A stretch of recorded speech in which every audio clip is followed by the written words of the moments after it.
Welcome everyone. My name is Aisling Harris and I'm a cardiac and weight management dietitian with Croí Heart and Stroke Charity.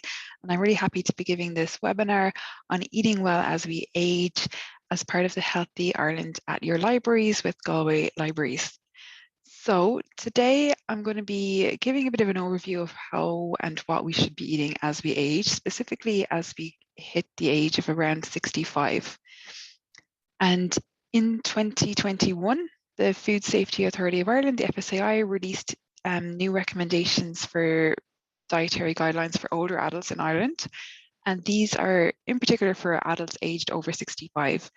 And as part of this, they make it quite clear that some older adults are healthy and fit and have good capacity for exercise and good dentition, while as other older adults might have chronic conditions which can compromise activity levels, and there might be different requirements for each. So this is what I'll be going through today. So one of the first points they mention is that adults aged 65 and older are more likely to be overweight than any other adult age groups. And indeed, 3 in 4 adults aged 50 plus live with overweight or obesity in Ireland. And this can be due to a number of reasons. Our metabolism tends to slow down as we get older. We tend to have taste changes, so we can have more of a taste for salty foods, sugary foods, fatty foods, so taste can change, and then our foods that we eat can change. We can also be a bit less active, and our muscle mass can decrease as we age as well. So the less muscle mass we have, that can impact our metabolism and that can slow our metabolism. So we really want to avoid this muscle mass as we age. And that's why it's really important for most people, but especially older adults, that if you are trying to lose weight, you should avoid going on a severe or quite a restrictive diet where you'd be having, say, a very low calorie intake or very little food intake. That's not good anyway, but that isn't good, especially when we want to preserve muscle mass. If we're not eating enough, sometimes when we're losing weight, indeed, some of the weight we're losing might be muscle, but also, some of the weight we're losing can be fat, which is what we might want to be losing, but some of it can also be muscle. And we really want to avoid that because obviously we need that muscle mass for immune function, but also mobility to prevent falls and fractures. So much better to aim for steady, gradual weight loss. So maybe that's by smaller portion sizes, less kind of unhealthy foods or biscuits, desserts, more healthy foods. So lots of different things we can do to gradually lose weight. And then also to combine these diet changes with resistance exercises. So that would be exercises that involve weights or body weight exercises that will help build up muscle mass. Because as we age, so from the age of about 40 to 70, we tend to lose 8% of our muscle mass per decade, so per 10 years. But once we hit the age of 70, that increases to about 15% muscle mass loss per decade. And like I said, that can reduce mobility, it can increase weakness, increase the risk of falls and fractures, and we want to avoid that. So we can prevent losing this muscle by eating enough protein, and I'll go through what is protein. So eating enough protein and at the right time, and doing regular physical activity, and including some resistance or strength training. So the first, like I mentioned, we need to eat enough protein. Protein is, things like your meat, poultry, so your chicken, turkey, fish, eggs, dairy, like your milk, yogurt, cheese, beans and legumes, lentils, things like that, and nuts and seeds.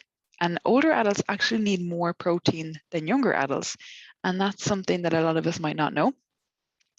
And the meat, poultry, fish, and eggs, so the animal proteins, tend to be more available for our body to use and higher in protein. So it's easier to get protein from these foods than maybe it is from the dairy and beans and nuts and seeds, but they're still good sources too. So it's important to have one of these foods in at least 2 meals per day. So it could be your lunch and dinner, or maybe breakfast. Maybe breakfast you're having eggs or an omelette or eggs on toast. Maybe lunch you're having could be a sandwich with chicken, turkey, tuna, fish, eggs, hummus or something in it. And then dinner, again, you're having a protein source. So if you get it in 3 meals per day, that's great. You know, and even if you're having your cereal, maybe you're having your milk in your cereal and maybe a yogurt or a high protein yogurt, or even a boiled egg with your cereal. So we can get it in throughout the day, and it's better to get it in throughout the day. So get in the protein over the day rather than at one meal. So say you only have protein at your dinner and you don't have it at the 2 other meals a day. That's not very good because our body can't use all that protein at once. So we want to spread it out over the day. And then the next thing is I just wanted to go through maybe an idea of how you could increase protein throughout the day. So if at the moment for breakfast you're having toast with butter and jam, there's not much protein in that. There's very little of any. So, and then for lunch, maybe you're having your vegetable soup and bread. Then for dinner, you're having your chicken, your vegetables, your potatoes. So this is the first place we're getting a significant amount of protein. So from the chicken. And then dinner is a nice looking slice of apple tart and custard. So no protein in that, but probably high in calories. So how could we change this day to make it a bit higher in protein and a bit healthier? So for breakfast, instead of the butter and jam, you could have some scrambled or poached or boiled eggs there for breakfast. Get your good hit of protein in the morning. For lunch, maybe you really like your soup, but it might be a way to just change up what's in it. So this soup has, you know, chunky vegetable soup with some leftover shredded chicken, could be from the night before. And you can see in there, there's some chickpeas and beans. So things like chickpeas, good source of protein. You can get them quite cheaply. So in the tin, drain the tin, and you can throw them into a soup or a salad or a stew. They don't even have to be cooked when they're in the tin. They're already cooked. So that's another good way of getting in the protein through the soup. And as well, you're getting an extra fiber. Dinner, don't need to change anything much with the dinner, getting protein in there. And maybe for dessert, instead of the apple tart most days, maybe we save that for once a week and then have something healthier like yogurt and fruit in the evening on most days. So some small, simple changes, but it's definitely, you can see there's a lot more protein in the second row.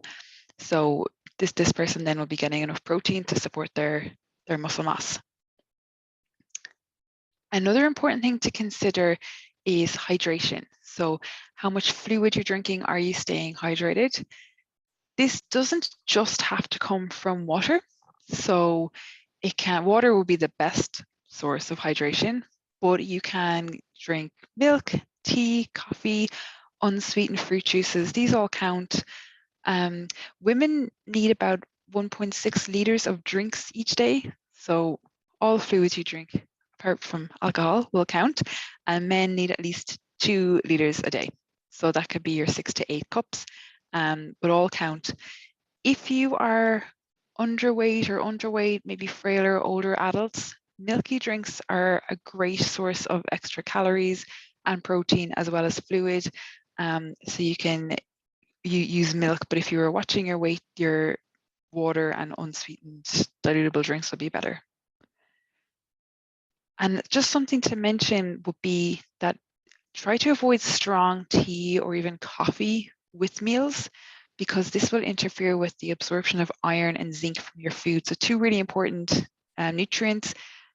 The tea can block that. So the compound in tea can block us absorbing that. So try to wait about a half an hour after your meal, or at least a half an hour before your meal, before drinking your strong tea. You can have herbal caffeine-free teas with your meal if you want. That's fine, or indeed your water is fine, but just avoid the strong tea.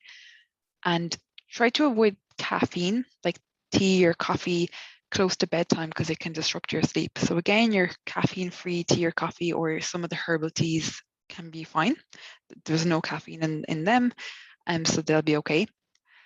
And then alcohol intake for everyone should be kept to a minimum, but especially as we age, our tolerance for alcohol decreases and it can increase the risk of comorbidity. So trying to keep alcohol as low as possible.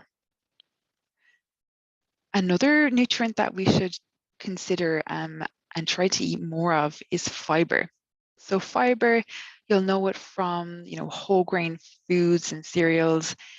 The main function of fiber is that it helps prevent constipation, which can be an issue for older adults, and it can be due to a lack of fiber in the diet, less physical activity, dehydration, or certain medications. So constipation is quite common, but it can be prevented by having more fiber, and fiber will protect against cardiovascular disease, type 2 diabetes, and can help prevent colorectal cancer. So really important to increase our fiber intake, and that could be higher fiber cereals like bran flakes, all bran, Weetabix, porridge is another good one. You can increase the fiber content by adding nuts and seeds. Indeed, flaxseed is a very good one to add, particularly if you suffer with constipation. Adding 2 teaspoons or a dessert spoon of flaxseed to your porridge or even your yogurt can really help with constipation. If you eat potato, most of the fiber is in the skin, so try keep the skin on. You might switch from a white bread to a high fiber brown bread. And then other lesser known high fiber foods would be your beans, lentils, legumes, and of course your fruit and vegetables. So trying to increase our fiber intake, and if you do, increase it slowly. Don't change everything overnight. Maybe change 1 or 2 things, and make sure that you're drinking enough fluids or water, because if you increase your fiber intake without also staying hydrated and drinking enough fluid, that can cause constipation to get a bit worse. So just mind your fluid intake if you're increasing fiber. Another important nutrient to consider is fat. So there's actually 2 types of fats, good fats and bad fats. And the reason that the bad fats are so-called bad fats is because they raise our LDL cholesterol, and LDL stands for lousy. It should be low. So saturated fat is the main thing in our diet that will affect cholesterol. It's not actually cholesterol found in foods, it's saturated fat. So our body makes our own cholesterol, not what we get from food. And this is mainly found in things like butter, processed meats like sausages, rashers, puddings, cheese, red meat, so pork, lamb, duck, ham, bacon, all those red meats. And then trans fats, which is like saturated fat, would be in things like biscuits, cakes, fried foods, pastries, desserts. So all these kind of nice foods. We don't have to cut them out completely, but we should reduce how often we're having them. And then the foods on the right in green are the good fats. So these help raise our good cholesterol and can help lower the bad cholesterol. And these would be found in foods like olive oil, avocado, plain, unsalted, unroasted nuts, seeds like pumpkin, sunflower, flaxseed, oily fish like salmon, mackerel, trout, sardines, sunflower oil. So they're all good fats. Try to have a bit more of these in your diet and a bit less of the ones in red. And that will really help with your cholesterol and your heart health overall. Another important nutrient when it comes to heart health is salt. So salt has a big impact on blood pressure. So if you have high blood pressure, you really should be paying attention to your salt intake, as indeed should we all, because even if we don't have high blood pressure now, it tends to increase with age in general. So we should be watching our salt intake.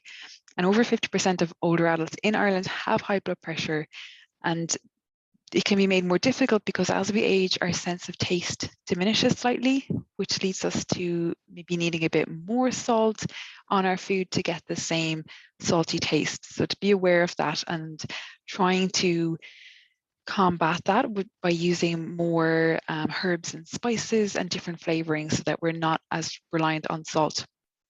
And we should be aiming to have less than 6 grams of salt per day. And most of that is already found in foods. So it's already found in things like bread, cereals, pasta, anything that's processed. There'll be a little bit of salt in those foods. But then there's also the obviously high salt foods like your crisps and popcorn. I'll show you other foods as well. So we really want to reduce salty foods, limit salt in cooking, don't add any extra at the table. And it's important to avoid salt substitutes such as the potassium salts, or you might have seen low salt, because the potassium can be harmful if we have a slightly diminished kidney function, which can be quite common as we age as well. So avoid those salt substitutes and use more herbs and spices for flavor rather than other salts. So more herbs and spices, less things like stock cubes. They're there to kind of add that salty flavor. There are low salt and zero salt stock cubes on the market now. So you might try cooking with them instead and see how that goes. And they're actually quite nice. I've tried them, so they're a good alternative. Avoiding or reducing things like crisps, salted peanuts, salted crackers. Look for the reduced salt and sugar versions of things like beans. There's lots of different things now where they're reformulating them because they know we want to eat less salt and less sugar. So the food manufacturers are changing those a bit. The ketchup, brown sauce, soy sauce, again, can be high in salt. So watching how much of these and how often you're using them. And then, of course, processed and red meats, sausages, rashers, reducing them as well because they're quite salty. And then looking at different micronutrients. So we have different needs for these depending on our age and stage of life, but vitamin D is quite an important one and one that we've heard a lot about over the past year. And now that it's coming into autumn and winter, especially during the months of October and March, we tend to need a vitamin D supplement. And that's because the main way that we make vitamin D is through our skin from sunlight. And not that we get much in Ireland anyway, but we can't make it with the angle of the sunlight between October and March. So we need a supplement. We can get some vitamin D from oily fish, eggs, and fortified foods, but it's generally not enough. And vitamin D is really important for bone health and immunity. So the guidelines in Ireland are that healthy older adults who get some sunlight exposure during the summer should take a 10 microgram or 400 IU. It can be written both of those ways. You should take a 10 microgram or 400 IU supplement during the winter months. If you have darker skin, you should take this all year. And if you wouldn't get much sunlight exposure during the summer, maybe you're a housebound older adult, then you should take 15 micrograms or 600 IU supplement all year. So different recommendations. So you can speak to your pharmacist or your GP as well when you're picking the supplement, but about 10 micrograms would be good for most people. And then another important vitamin would be your B vitamins and folate. And low levels of these are quite common. And this can be, again, due to inadequate intake, so not eating enough of these vitamins, can be due to poor absorption, increased requirements or interactions with different medications.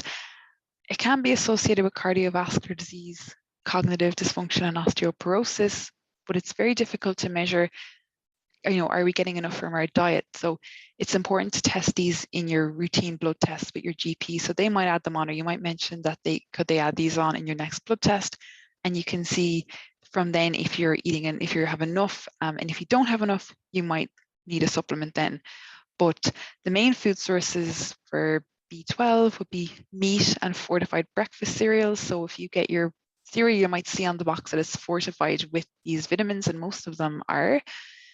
B6, again, is meat and milk. Riboflavin, another B vitamin, is milk and dairy. And then folate or folic acid, the best source is fortified foods and supplements.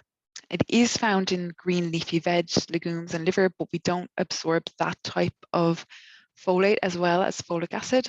So supplements and fortified foods will be the best. So if you have a balanced diet, you might be getting enough, but certain people for different reasons might not be absorbing it as well. So getting that test in your blood tests would be important. Vitamin C, really important for the immune system. It's found in fruits, vegetables, and fresh potato. Iron, it's important for making blood and preventing anemia. And iron is mainly found in meat, poultry, fish, eggs, and beans. And the interesting thing about these is that vitamin C can help us absorb iron.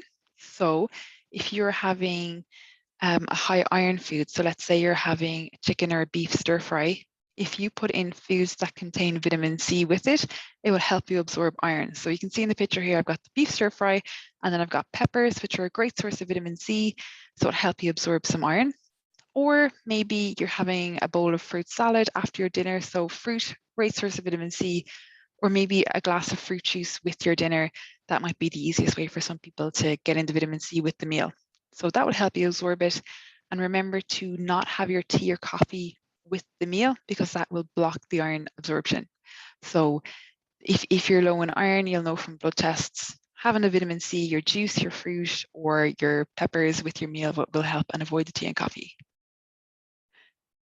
And then the other big one is calcium. So we all know this is important for bone health. It's found in dairy products or calcium fortified foods. So if you don't eat dairy foods, maybe you have alternative, milk or yogurt alternatives, just make sure that they're fortified with calcium, which a lot of them are actually fortified with calcium nowadays, but just check the label and then you're not missing out on anything by having the alternatives. Aim for 3 portions a day. So by that, it could be your milk in your cereal for breakfast, maybe a glass of milk throughout the day, a yogurt, you've got some milk in your tea or coffee throughout the day, and then cheese is okay too. Cheese tends to be a little bit higher in salt, so your milk and yogurt are the best options, and then your cheese as well occasionally. And lastly, zinc, again, really important for immune function. The best sources of zinc from the diet are your high protein foods, so your meats, particularly the dark meats like tuna, red meat, leg meat or thigh, as distinct from the breast meat, so the white meat on poultry. Cheese, eggs, and nuts are also good sources. So again, very much a balanced, varied diet. You can see that you're covered for most of the important vitamins and minerals. And just to summarize overall, if trying to lose weight, do so gradually. So be really mindful of not losing weight too quickly, because that can lead to losing muscle mass. Make sure to have at least 2 protein foods per day. So in 2 meals, so maybe your eggs for breakfast, your meat or chickpeas in your soup or sandwich at lunch, and then again for dinner you've got your meat, your fish, your poultry, your eggs, your beans, and then you're getting your protein in, spread out over the day. Include some strength or resistance training, and if you're new to this, Croí, so Croí Heart and Stroke Charity, you can check out our website www.croí.ie for more information on resistance training and some home workout videos that you can do using some light weights, or we also have a range of different classes. So you can check out our website if you were interested in that, or just hearing a bit more about strength and resistance training and exercise in general. As well, it's important to stay hydrated throughout the day, avoid tea or coffee with meals, be mindful of your alcohol intake, and then eating more fiber, less saturated fat, both going to be very important for heart health as well. And of course, reducing salt and being aware of some of your taste changes. In terms of micronutrients and supplements, important to consider a vitamin D supplement coming into the winter months. See if you can get your B vitamin and folate levels checked in your blood tests with your GP. And then you'll see overall eating a varied and balanced diet will help make sure that you get all your micronutrient, vitamin, mineral, protein, all these different things will be covered if you have a varied balanced diet. And if you would like any more information on anything we've talked about today, you can check out our website www.croí.ie for lots of different information and downloadable resources. We also run weekly webinars as part of our HeartLink West service. So we talk about different topics each week, from blood pressure, cholesterol, food labels, and eating well as we age. So this is given by myself, the dietitian. We also have a nurse and a physiotherapist. And we also have a nurse helpline, nurse support line as part of the HeartLink West service if you have any questions that you would like answered by a nurse in relation to heart health. So again, you can get all these details on our website, croí.ie. But I hope you enjoyed this talk today about eating well as we age. And again, thank you to Healthy Ireland and Galway Libraries for having me.